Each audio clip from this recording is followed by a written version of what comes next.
মামুনুল হক সাহেব যখন বক্তব্য দেন, উনার আশপাশের লোকজন স্টেজ থেকে পড়ে যাওয়ার অবস্থা হয়ে যায়। হ্যাঁ? যেই ধমক উনি দেন।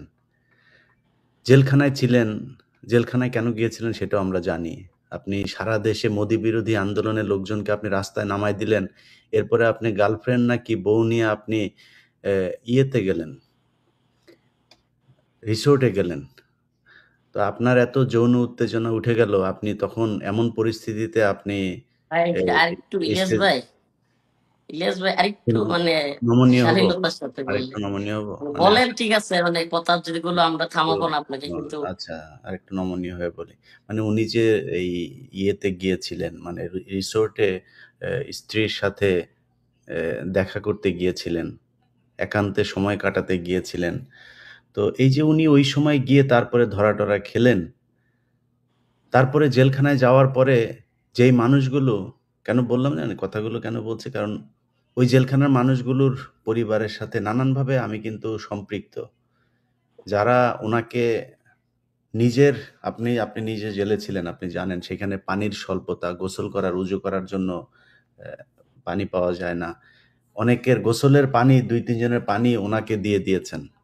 বাড়ির থেকে একটু খাবার গিয়েছে, সেই খাবার হুজুরকে দিয়েছেন। এই মামুনুল হক বের হয়ে কারোর কথা মনে রাখে নাই। যদি মনে রাখতো আপনাদের এই আলেমরা যদি আপনারা যারা জেল থেকে বের হয়ে এখন বাইরে আছেন, হেলিকপ্টারে চড়ে বিভিন্ন জায়গায় মানুষকে বুঝাইতে যান, আপনারা যদি মনে রাখতেন আজকে এই লোকগুলোর জেলখানায় থাকতে হইতো না। আপনারা যদি বলেন 99% এই দেশের আলেমরা তাদের অতীত ভুলে গিয়েছে। এখন সবাই আছে কে কোন দলের সাথে মিশবে, কোন দল থেকে কয়টা আসন নিবে, এইটা নিয়ে নানান ধরনের ব্যস্ততার ভিতরে আছে। এই পরিস্থিতি যদি চলতে থাকে, ছালা আবারও সবাই হারাবেন। এই দেশে জুমার খুতবা দিতে পারেন নাই। একটু মনে রাইখেন। তো আপনি আমাকে সংযত হতে বলেছেন। আমি যথেষ্ট সংযত হয়েই ছিলাম এতদিন। না ভাই আসলে আমি আমি তো আপনার কথা তো আমি আটকাইতে আপনি পারবো না কারেক্ট। বা হুজুর আপনি জি। কারেক্ট, আপনি কারেক্ট। আপনি যেটা বলেছেন ওইটাই ঠিক আছে। আমি ওইটাই ঠিক। কিন্তু এই যে নুরুল ইসলাম ভাই জানেন, ভাই আমি যে পরিমাণে তদবির এইটার জন্য করেছি, এই তদবির যদি আমি অন্য কিছুর জন্য করতাম এতদিনে অন্তত ৫০ কোটি টাকার মালিক থাকতাম। বাস্তব আমি সাক্ষী এটা।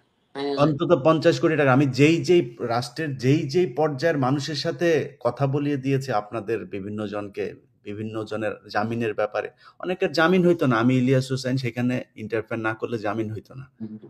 করানো হয়েছে, জামিন হয়েছে। কোনো বলেন আপনারা জানেন, বলেন কারোর কাছ থেকে কোনো টাকা পয়সা নিয়েছি, চেয়েছি?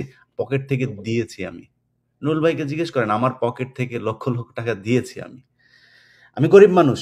আল্লাহ আমাকে যতটুকু সামর্থ্য দিয়েছে চেষ্টা করেছি। এগুলি অনলাইনে সোশ্যাল মিডিয়াতে বলিও নাই, বলার বিষয়ও না। কিন্তু এই দেশের আলেম সমাজের দায়িত্বটা কি? আপনাদের কারণে সেই মানুষগুলো এখনো পর্যন্ত জ্বলে। মানে জেলখানায় আছে। বিশ্বাস করেন যদি ভুলে যেতে পারতাম, এগুলো নিয়ে যদি খারাপ না লাগতো, আপনারা কেউ যদি এ এই মানে না করতেন, তাইলে এই এগুলিতে যাইতাম না। এখন খারাপ লাগে, আমার খারাপ লাগে। এখন কি করব? অনেক মানুষ এই যে আপনারা ৩ জন দাড়ি টুপিওয়ালা মানুষ আছেন না? আমি যেখানে বসে আছি, এখানে বসে আপনাদেরকে নিয়ে কথা বলতেও অনেকে না করেন। ভাই আলেমদেরকে আপনি আপনার YouTube চ্যানেলে আইনা খায়া ফেলবে। আরে ভাই আমি দুনিয়ায় ১ সেকেন্ড বাঁচতে পারব না আল্লাহ না চাইলে। কত এসব বিপদ আল্লাহ কত বিপদ দিয়েছেন, আল্লাহ সেটা কাটিয়ে দিয়েছেন। তো এগুলি নিয়ে কেয়ারও করি না। কিন্তু কথা হইলো যে আপনি আলেম, আপনার আরেকজন আলেম সহকর্মীকে আপনি সহযোদ্ধাকে আপনি জেলখানায় রেখে আসলেন। আপনার ইচ্ছা করে না ওই মানুষটা জেল থেকে বের হোক? যদি সত্যি হয় আমি যেকোনো জঙ্গিবাদের বিরুদ্ধে। কেউ যদি আসলেই জঙ্গি হয়ে থাকে তারে বিচার করেন। এই যে নুরুল ইসলাম ভাই কথাগুলো বলল, ভাই নতি হারিয়ে গিয়েছে সেজন্য সে জেলে। এই যে ফেনীর ঘটনা, এখন জানে যে ফেনীর ঘটনাটা এখন কোর্টে উঠলেই সেটা হয়ে যাবে। প্রতিটা ঘটনায় ম্যানুয়ালি অ্যাটর্নি জেনারেলকে বলা লাগে, উনাকে বলা লাগে, উনাকে কেন বলা লাগবে কেন রে ভাই? আপনি এই মানুষগুলির রক্তের উপর দাঁড়িয়ে তারপরে আজকে আপনি এই চেয়ারে বসেছেন। জীবনে কোনোদিন আপনি আইন উপদেষ্টা হইতে পারতেন। জীবনে আপনি জাজ হইতে পারতেন। যেই জায়গায় আপনারা আছেন, ভুলে গেলেন। তো এইজন্য খারাপ লাগে ভাই। কিছু এই যে আমি যখন মানে আসিফ নজরুলকে নিয়ে যখন কথা বলি, এমনিতেই তো আসিফ নজরুলের বিরুদ্ধে যাই নাই। ভাই ৫ তারিখের পর থেকে বারবার তাকে বলা হয়েছে যে, "স্যার আপনি এই লোকগুলিরে ছেড়ে দেন।" আরে যেই কন্ডিশনে বলেন, যে ভাই বললেন, "যেকোনো কন্ডিশনে পাসপোর্ট রাখবেন, দেশে যাইতে পারবে না, এই জেলা থেকে ওই জেলায় যাইতে পারবে না।" এই হাসপাতালে ভর্তি হইতে পারবেন, ওই যেই কন্ডিশন আপনার ইচ্ছা হয়, এই কন্ডিশন দিয়ে আপনি জামিন দেন তারে। কোনো সমস্যা নাই। মুচলেকা লাগবে, কারোরে আপনি আটক রেখে করবেন, সমস্যা নাই, করেন। যেকোনো পদ্ধতিতে জামিন দেন। মামলাই উঠায় না, জামিন তো বহু দূরের কথা।